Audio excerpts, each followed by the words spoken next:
কেমন আছেন সবাই? আশা করছি আপনারা সকলে ভালো আছেন, সুস্থ আছেন। আমি তনুশ্রী, আপনারা দেখছেন তনুশ্রী রান্নাঘর। আজকে আমি বানাবো হচ্ছে ওরিও বিস্কুট দিয়ে একটা কেকের রেসিপি, সেটা হচ্ছে ডোরা কেক। আর মাত্র 3টি উপকরণ দিয়ে আমি এই কেকটা বানাবো। আর এটা কিন্তু ছোট থেকে বড় সকলেরই ভীষণ প্রিয়। তো বাচ্চাদের তো বিশেষ করে ডোরা কেক ভীষণই ভালোবাসে। আর যদি এইভাবে সহজেই এই ওরিও বিস্কুট দিয়ে কেক বানানো যায় তাহলে তো মানে কোনো কথাই হবে না, সকলেরই ভীষণ ভালো লাগবে। তাহলে চলুন ঝটপট শুরু করে দিই আজকের রেসিপি ডোরা কেক। দেখুন, আমি ওরিও বিস্কুট নিয়ে নিয়েছি। এখানে 10 টাকার ওরিও বিস্কুটের যে প্যাকেটগুলো হয় সেগুলো আমি নিয়ে নিয়েছি। এই ওরিও বিস্কুট দিয়ে কিন্তু আজকে আমি ডোরা কেকটা বানাবো। তো প্রথমে আমি কেক বিস্কুটগুলো ছিঁড়ে বার করে নেব।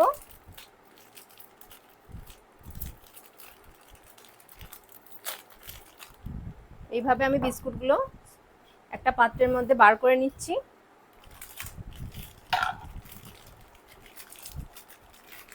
দেখুন বন্ধুরা, সব বিস্কুটগুলো আমি প্যাকেট থেকে বার করে নিয়েছি। এবার যেটা করব, এই বিস্কুটের মাঝখানে যে ক্রিমটা থাকে সেটা আমি বার করে নেব। এই ক্রিমগুলো খেতে কিন্তু ভীষণই ভালো লাগে, কিন্তু আজকে আমি এই ক্রিমটা বার করে নেব সব বিস্কুট থেকে। বার করে একটা পাত্রের মধ্যে রাখবো। এইভাবে প্রত্যেকটা বিস্কুটের মাঝখান থেকে আমি ক্রিমটাকে বার করে নেব। সব বিস্কুটগুলো থেকে ক্রিম আমি বার করে নিয়েছি। দেখুন এতটা পরিমাণ ক্রিম হয়েছে। তো এবার এই ক্রিমটার মধ্যে অল্প একটু আমি দুধ দিয়ে দেব। অল্প একটু দুধ দিয়ে দিচ্ছি। দিয়ে এবার এটাকে ভালো করে কিন্তু দুধের সাথে ভালো করে মিশিয়ে একটা ক্রিম তৈরি করে নেব, যেটা আমি ডোরা কেক ভেতরে মানে এই ক্রিমটা দেব। ভেতরের ক্রিমটার জন্য এটাকে ভালো করে কিন্তু এইভাবে দুধের সাথে মিশিয়ে নিয়ে ক্রিমটা আমি তৈরি করে নেব। দেখুন কেকের মধ্যে দেবার জন্য ক্রিমটা কিন্তু আমার একদম রেডি হয়ে গেছে। এবার ক্রিমটা সাইড করে সরিয়ে রাখবো। আমি বিস্কুটগুলো এবার গুঁড়ো করে নেব। তার জন্য আমি একটা মিক্সি জার নিয়ে নিয়েছি। এবার এর মধ্যে আমি বিস্কুটগুলো একটু ভেঙে ভেঙে দিয়ে দেব। একটু ভেঙে দিলে কি হবে, গুঁড়ো করতে সুবিধা হবে। সেই জন্য আমি সব বিস্কুটগুলো এইভাবে গুঁড়ো করে দিয়ে দিচ্ছি, মানে একটু ভেঙে ভেঙে দিয়ে দিচ্ছি। এই বিস্কুটগুলো খেতে কিন্তু এমনি ভীষণই ভালো লাগে। ছোট থেকে বড় সকলেই কিন্তু আমরা এই বিস্কুটগুলো খেতে ভীষণই পছন্দ করি। আর এই বিস্কুট দিয়ে যদি এরকম একটা কেক বানানো যায় তাহলে তো মানে ভীষণই খেতে ভালো হয় এগুলো। সব বিস্কুটগুলো আমি দিয়ে দিচ্ছি ভেঙে ভেঙে। সব বিস্কুটগুলো আমি গুঁড়ো করে দিয়ে দিয়েছি। এবার আমি এটাকে ভালো করে মানে একদম পুরো ফাইন করে গুঁড়ো করে নিয়ে চলে আসছি। দেখুন আমি বিস্কুটগুলো একদম গুঁড়ো করে নিয়ে চলে এসেছি। কতটা সুন্দর গুঁড়োটা হয়েছে দেখুন, একদম পুরো ফাইন গুঁড়ো করে নিয়েছি। এবার এর মধ্যে অল্প অল্প করে দুধ দিয়ে একটা ব্যাটার তৈরি করে নেব কেকের জন্য। এবার আমি এর মধ্যে অল্প অল্প করে দুধ দিয়ে দিচ্ছি। প্রথমে একবারে অনেকটা দেব না, আমি 2 হাতা মতো দুধ দিলাম। দিয়ে এবার এটাকে আমি ভালো করে মিক্স করে নেব এইভাবে। আর একটু যদি দুধের প্রয়োজন হয় আমি পরে অ্যাড করব, আগে আমি এটা দিয়ে দেখব। আর একটু দিতে হবে দুধ, আর একটু দুধের প্রয়োজন হবে, সেই জন্য আমি আর একটু দুধ দিয়ে দিচ্ছি। দিয়ে আবারও ভালো করে আমি এটাকে মিশিয়ে নেব। নিয়ে সুন্দর একটা ব্যাটার তৈরি করে নেব। একদম স্মুথ ব্যাটারটা তৈরি করতে হবে। এইভাবে মিশিয়ে নিলেই কিন্তু একদম ভালোভাবে এটা ব্যাটারটা তৈরি হয়ে যাবে। ব্যাটারটা আমার ভালোভাবে কিন্তু রেডি করা হয়ে গেছে। এবার আমি এতে বেকিং পাউডার অ্যাড করব। দেখুন এখানে আমি 4 চামচের 1 চামচ মতো বেকিং পাউডার দিয়ে দিলাম।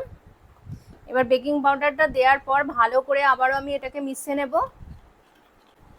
দেখুন ঘনত্বটা কিন্তু ঠিক এরকম হবে, খুব একদম পাতলাও না আবার খুব কিন্তু মোটাও না, এরকম কিন্তু ব্যাটারটা তৈরি করতে হবে। তো ব্যাটারটা আমার একদম রেডি। এবার চলুন কেকগুলো বানানো শুরু করব। কেকটা বানানোর জন্য আমি একটা ফ্রাইং প্যান বসিয়ে দিয়েছি গ্যাসে। আর এটাকে কিন্তু আমি ফ্রাইং প্যানটাকে ভালো করে গরম করে নিয়েছি। আর গরম করার পরে কিন্তু গ্যাসের ফ্লেমটা একদম লো করে দিতে হবে। কেকটা যতক্ষণ আমি বানাবো কিন্তু লো ফ্লেমেই হবে, নাহলে কিন্তু পুড়ে যাবে।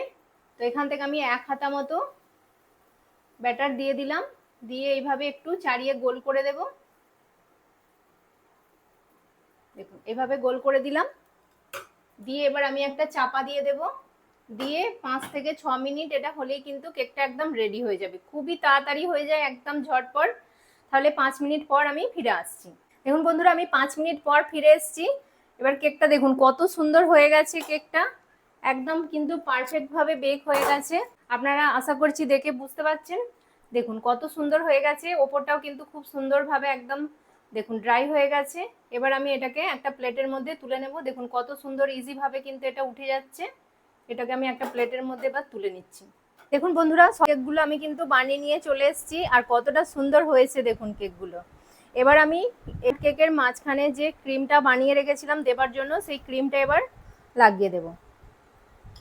দেখুন এইভাবে আমি ক্রিমটা একটু চামচে করে নিয়ে ওপর থেকে এইভাবে লাগিয়ে দিচ্ছি। দেখুন এইভাবে গোল করে ভালো করে একদম মাঝখানটায় আমি লাগিয়ে দিচ্ছি। কতটা সুন্দর লাগছে দেখুন। দেখুন ক্রিমটা কিন্তু আমি সুন্দর করে একদম গোল করে ক্রিমটা লাগিয়ে দিয়েছি। এবার আরেকটা আমি কেক এখান থেকে নিয়ে নেব, নিয়ে ঠিক ওপর থেকে এইভাবে আমি চাপিয়ে দেব। দেখুন এইভাবে চাপিয়ে দিয়ে এবার ধারগুলোকে একটু প্রেস করে আটকে দেব এইভাবে। এবার আমি তুলে দেখাচ্ছি আপনাদেরকে যে কতটা সুন্দর হয়েছে। দেখুন একবার কতটা সুন্দর লাগছে কেকটা। এইভাবে ধারগুলো একটু প্রেস করে এইভাবে দিলে ক্রিমের সাথে আটকে যাবে ভালোভাবে। দেখুন এরকম একটা যদি কেক বাচ্চারা পায় মানে একদম ভীষণ খুশি হয়ে যাবে। আর বাচ্চারা তো দেখবেন মানে দেখতে সুন্দর লাগবে যে জিনিসগুলো, সেইগুলোর প্রতি বেশি আকৃষ্ট হয়, সেগুলো ভালোবেসে বেশি খায়। তো এরকমভাবে যদি আমরা বানিয়ে দিই বাচ্চারা কিন্তু ভীষণ খুশি হবে। বাচ্চাদের সাথে বড়রাও কিন্তু এটা ভালোই এনজয় করে খাবে, মানে এতটাই সুন্দর খেতে হয় এগুলো। তো এবার আমি সবগুলোর মধ্যে এরকমভাবে ক্রিমটা ভরে নেব। দেখুন আরেকটা কেকের মধ্যে আমি ক্রিমটা লাগিয়ে নিচ্ছি ঠিক এইভাবে। আপনারা এইভাবেও লাগিয়ে নিতে পারেন। দেখুন এইভাবে আমি লাগিয়ে নিচ্ছি। এবার আরেকটা কেক নিয়ে নিয়েছি, নিয়ে এবার এর ওপরে আমি দিয়ে দিচ্ছি। দিয়ে এবার ধারগুলোকে একটু এইভাবে চেপে প্রেস করে দিচ্ছি। দেখুন এইভাবে সুন্দর করে। দেখুন আরেকটা আমার তৈরি হয়ে গেল। বন্ধুরা এবার আমি একটা কেটে আপনাদেরকে দেখাচ্ছি যে এটা কতটা নরম সফট হয়েছে। দেখুন কত সুন্দর একদম পুরো একটু প্রেস করতেই কিন্তু কেটে যাচ্ছে। মানে এটা ভীষণই একদম সফট হয়, মুখে দিলেই পুরো মিলিয়ে যাবে এরকম একটা ব্যাপার। দেখুন কত সুন্দর হয়েছে কেকটা, যেমন সফট দেখুন একদম নরম তুলতুল করছে, পুরো মুখে দিলেই একদম মিলিয়ে যাবে, এতটাই সুন্দর খেতে হয় এটা। মানে একদম দেখছেন কতটা সফট হয়েছে। তাহলে দেখলেন তো বন্ধুরা কত সহজেই আমি এই 10 টাকার ওরিও বিস্কুট দিয়ে কেকটা বানিয়ে ফেললাম। আর বানানো কিন্তু ভীষণই সহজ, একদম চটজলদি ঝটপট হয়ে যাবে। বাচ্চাদের টিফিনের জন্য এরকম একটা মানে কেক খুবই তাড়াতাড়ি আপনারা সকালে এরকম বানিয়ে দিতে পারবেন, আর বাচ্চারা কিন্তু ভীষণই পছন্দ করবে। তো আশা করছি আজকের রেসিপিটি আপনাদের ভালো লাগলো। আর যদি ভালো লেগে থাকে অবশ্যই কিন্তু কমেন্ট করে জানাবেন যে আপনাদের কেমন লেগেছে এই কেকের রেসিপিটি। আর যদি ভালো লাগে লাইক করবেন, কমেন্ট করবেন, আর তনুশ্রী রান্নাঘর চ্যানেলটিকে অবশ্যই সাবস্ক্রাইব করে দেবেন। আর পাশে থাকা বেল আইকনটি প্রেস করে দেবেন যাতে সহজেই আমার নতুন নতুন রান্নার ভিডিওর নোটিফিকেশান আপনারা খুব সহজেই পেয়ে যান।